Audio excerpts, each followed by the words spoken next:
Pernahkah Anda perhatikan ya, perusahaan-perusahaan raksasa gitu yang udah sukses banget, kok seringkali kayak kelabakan gitu pas harus adaptasi atau nangkap inovasi baru.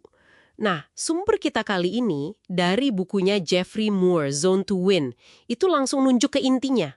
Ada semacam krisis prioritas gitulah di perusahaan mapan pas disrupsi datang. Nama besar pun ya bisa kesandung juga ternyata. Betul sekali. Oke, jadi hari ini kita mau coba kupas tuntas ya kerangka kerja zone management yang ditawarin Moore ini. Kita pengen paham kenapa sih perusahaan butuh pendekatan baru ini, terus gimana caranya bagi fokus biar bisa ya bertahan sekaligus berkembang gitu. Iya, iya. Ide-ide intinya nih bahkan diakui sama CEO Salesforce loh. Si Mark Benioff di kata pengantarnya, dia bilang konsep ini bantu mereka banget ngatasin disfungsi internal pas perusahaan makin gede. Menarik banget kan? Yuk kita bedah bareng. Iya, jadi sumber ini memang langsung lunjuk ke konflik fundamentalnya gitu. Perusahaan itu kan dituntut jaga bisnis yang udah jalan sekarang. Yang hasilin duit sekarang ini, itu namanya fokus Horizon One. Oke, yang penting hari ini ya. Nah, tapi di saat yang sama nih, mereka juga dituntut investasi gede buat masa depan. Entah itu buat nangkep peluang baru atau ya sekedar bertahan dari serangan kompetitor atau disrupsi. Ini Horizon 2 and 3. Dua tuntutan sekaligus ya. Betul, dan nyimbangin keduanya ini, wah seringnya gagal total. Sumber daya jadinya kebagi rata tapi tipis banget kemana-mana. Moore pakai analogi bagus tuh, peanut buttering. Kayak ngoles selai kacang tipis-tipis ke banyak roti gitu. Kebayang sih, jadi nggak ada yang maksimal ya. Persis. Akibatnya ya konflik internal. Apalagi di tim yang hadap ke pasar langsung, kayak sales dan marketing. Mereka bingung, ini mau layanin bisnis lama atau yang baru? Prioritasnya mana? Oke, jadi jelas ya ada konflik sumber daya sama prioritas. Nah, terus gimana zone management ini bisa jadi solusinya? Apa ide kuncinya? Intinya itu pemisahan. Bener-bener dipisah. Radikal malah.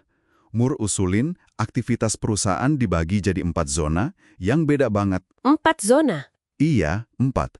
Masing-masing zona ini punya tujuan sendiri, metrik suksesnya sendiri, bahkan ritme kerjanya juga beda.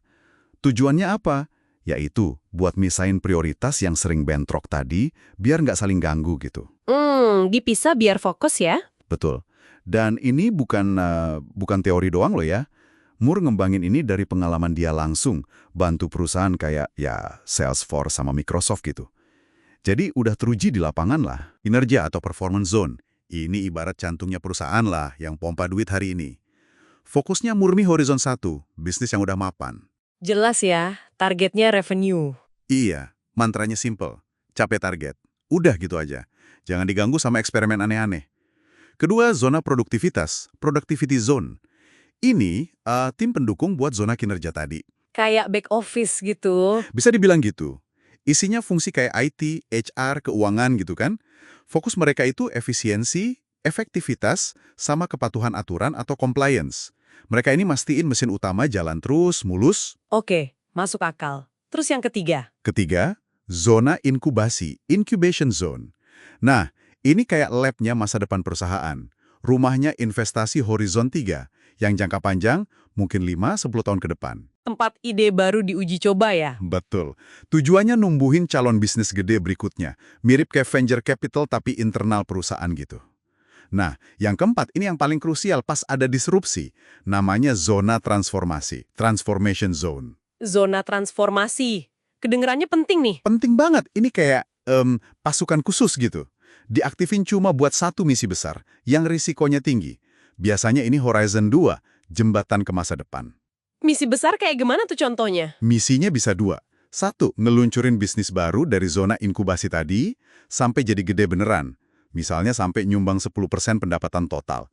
Atau yang kedua, modernisasi bisnis inti yang lagi, diserang habis-habisan sama disrupsi. Oke, jadi nggak selalu bikin yang baru ya, bisa juga perbaiki yang lama. Bisa.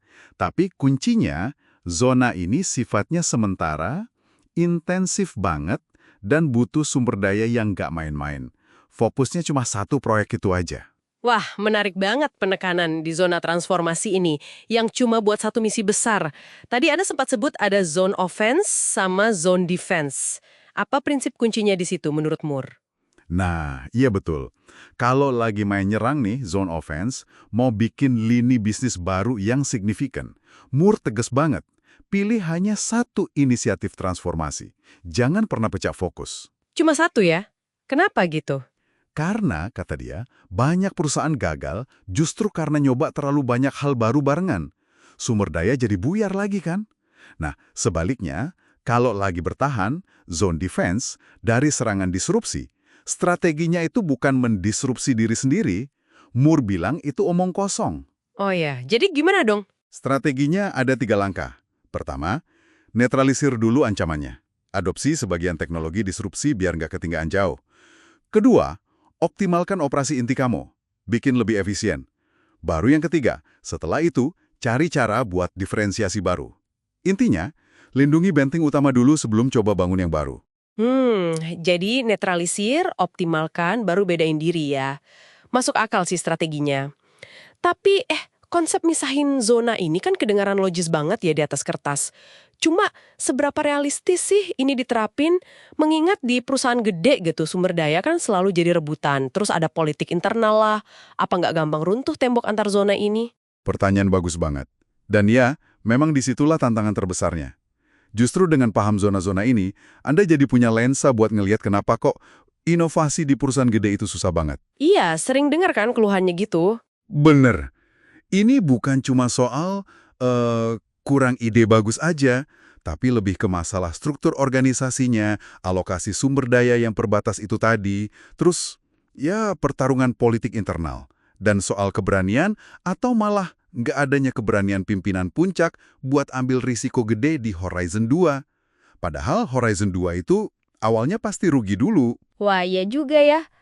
Resiko di awal pasti ada. Pasti, perebutan sumber daya, apalagi buat tim yang ke pasar langsung, go to market, itu jadi inti krisis prioritas yang sering bikin lumpuh. Makanya, pemisahan zona ini butuh disiplin sama ketegasan yang luar biasa dari CEO dan timnya. Nggak mudah memang. Oke, jadi kalau dirangkum nih, zone management ini pada dasarnya apa ya? Semacam kerangka kerja yang disiplin gitu. Tepat. Kerangka kerja disiplin buat perusahaan mapan biar nggak kejebak dilema antara cari duit hari ini sama bangun masa depan pas ada gempuran disrupsi. Kuncinya di pemisahan itu ya. Iya, kuncinya memisahkan prioritas-prioritas yang sering konflik itu ke dalam zona-zona terpisah. Masing-masing zona punya aturan mainnya sendiri. Jadi intinya soal fokus, pemisahan tugas, dan, nah ini penting, kepemimpinan yang jelas banget arahnya. Oke, jelas. Ya, sumber ini ngegambarin transformasi baik itu nyerang, offense, atau bertahan, defense, lewat zona transformasi tadi sebagai upaya yang, wah, luar biasa nuntutnya. Butuh pengorbanan finansial yang nggak kecil, fokus total dari CEO dan seluruh tim eksekutifnya, dan keselarasan penuh, nggak bisa setengah-setengah. Benar-benar komitmen penuh ya. Betul. Nah, ini mungkin bawa kita ke satu pertanyaan penting nih, buat Anda renungkan juga. Mengingat intensitasnya, risiko finansialnya, terus tantangan politisnya yang gede banget buat jalanin zona transformasi itu, kira-kira nih, seberapa sering sih menurut Anda perusahaan itu benar-benar bisa berhasil ngejalanin zone offense atau zone defense secara efektif?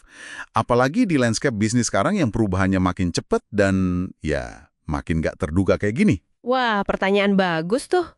Sesuatu buat dipikirin lebih lanjut mungkin ya.